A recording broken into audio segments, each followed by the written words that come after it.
മുഖ്യമന്ത്രിയുടെ വാഹനം കുഴിയിൽ വീഴാതിരിക്കാൻ കറങ്ങിയത് 16 കിലോമീറ്റർ. കുഴി നിറഞ്ഞ കുന്നംകുളം തൃശൂർ സംസ്ഥാന പാതയിലൂടെയുള്ള യാത്ര മുഖ്യമന്ത്രി ഒഴിവാക്കി.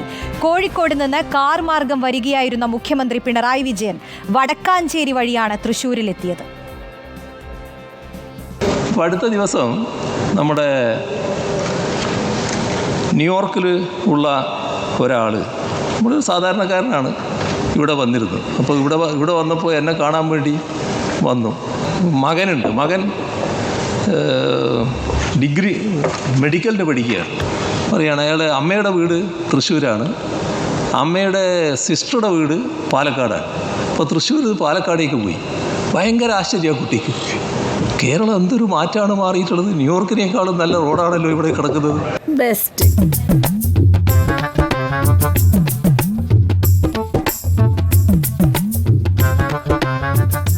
സംസ്ഥാനത്തിന്റെ ആദരണീയനായ മുഖ്യമന്ത്രി, നിങ്ങൾ ഈ റോഡ് കാണണം, ഈ വഴിയിലൂടെ സഞ്ചരിക്കണം. താങ്കൾ വഴിമാറിപ്പോയതുകൊണ്ട് മാത്രം ഈ പ്രശ്നത്തിന് പരിഹാരമാവില്ല. ജനങ്ങൾ അത്രയേറെ രോഷത്തിലാണ്.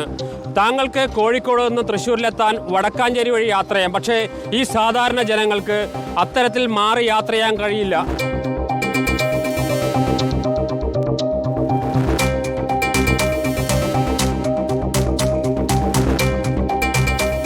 മുഖ്യമന്ത്രിക്ക് വഴിമാറിപ്പോകാം, എത്ര കിലോമീറ്റർ വേണമെങ്കിലും വളഞ്ഞു പോകാം. അതിന് ഔദ്യോഗിക വാഹനമുണ്ടല്ലോ, സർക്കാർ ചിലവുമുണ്ട്.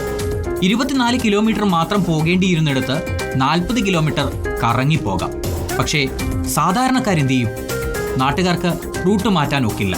അവർക്ക് ഈ വഴി പോയേ പറ്റൂ. നടുവൊടിഞ്ഞാലും വാഹനം തകരാറിലായാലും ഈ കുഴിയും കടന്നു പോകണം. അവരെ ചികിത്സിക്കാനോ അവരുടെ വാഹനം നന്നാക്കാനോ സർക്കാർ ചെലവും ഉണ്ടാകില്ല. മുഖ്യമന്ത്രി ഇന്നലെ വന്നിട്ട് ഈ റോഡ് മോശമാണെന്ന് പറഞ്ഞിട്ട് അപ്പുറത്തെ വടക്കാഞ്ചേരി എരുമപ്പെട്ടി വഴിക്ക് തിരിച്ചു വിട്ടു. അപ്പോൾ മുഖ്യമന്ത്രിക്ക് അറിയാം ഇതിൽ ഈ വഴി ബ്ലോക്കാണ്. മുഖ്യമന്ത്രി വഴി മാറി പോവാം. ഇതിപ്പോൾ ഞാൻ പറയട്ടെ, താഴെ വാട്ടർ മെട്രോ, മീതെ കേരളയില് ഇതിന് പോയാലും വിവരം അറിയില്ലോ. ഒരു ദിവസം ഞങ്ങൾ 10 വർഷം അങ്ങോട്ട് പോകണം. അപ്പോൾ ഞങ്ങളുടെ അവസ്ഥ ഒന്ന് ആലോചിക്കുക. അത് മുഖ്യമന്ത്രിക്ക് എങ്ങനെ വേണമെങ്കിലും പോകാമല്ലോ, നമുക്ക് പറ്റില്ലല്ലോ. അപ്പോൾ നാട്ടുകാരിങ്ങനെ പോകട്ടെ എന്നാണ് ഇപ്പോൾ അവർ തീരുമാനിച്ചിരിക്കുന്നത്.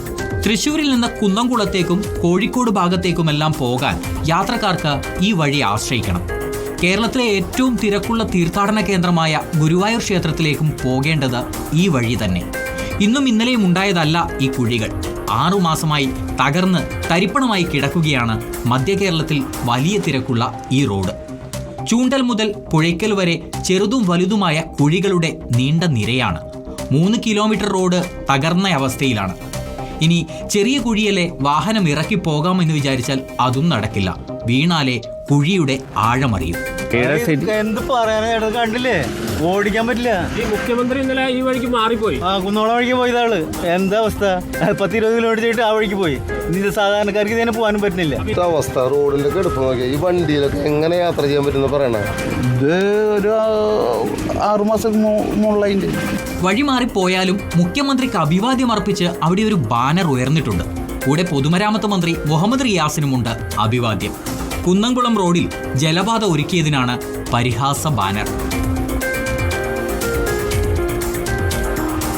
ഈ ജാതി റോഡ് ഇപ്പോൾ ഇവിടെ അവിടെ ഒരു ബോർഡ് വെച്ച് കാണോ, അപ്പോൾ മുഖ്യമന്ത്രിക്കൊക്കെ അഭിവാദ്യം അർപ്പിച്ചാണ്ട്. ഇങ്ങനെയാണ് മുഖ്യമന്ത്രിക്ക് അഭിവാദ്യം അർപ്പിക്കേണ്ടത്. ഞങ്ങളിപ്പോൾ എറണാകുളത്ത് നിന്ന് വരിക, തൃശ്ശൂരിൽ നിന്ന് മുതൽ തുടങ്ങിയതാണ്. ഈ മനുഷ്യന്മാർ ടാക്സും കൊടുത്തിട്ട് എന്താണ് ഈ സംഭവം? എന്നും പലതവണ ഈ വഴി പോകുന്ന സ്വകാര്യ ബസ് ജീവനക്കാർക്ക് മടുത്തു. ബുധനാഴ്ച മുതൽ സർവീസ് നടത്തില്ല എന്ന് പ്രഖ്യാപിച്ചിട്ടുണ്ട്. ഇതോടെ കൂടുതൽ ബുദ്ധിമുട്ടിലാകുന്നത് സാധാരണ ജനങ്ങളാണ്. എന്തായാലും മാറിപ്പോയ വഴി ഒരു തവണയെങ്കിലും മുഖ്യമന്ത്രി ഒന്ന് വന്ന് കാണണം. നാട്ടുകാരുടെ ദുരിതം അറിയണം. ഈ വഴിയൊന്ന് നന്നാക്കാൻ എന്തെങ്കിലും ചെയ്യണം. അല്ലെങ്കിൽ ഡ്രൈവിംഗ് ടെസ്റ്റ് പരിഷ്കരിക്കുന്ന ഗതാഗത മന്ത്രി KB ഗണേഷ് കുമാർ പരിഷ്കാരങ്ങളിൽ ഈ വഴി ഓടിക്കാനുള്ള പുതിയ രീതി കൂടി ഉൾപ്പെടുത്തണം. റിപ്പോർട്ടർ, തൃശൂർ.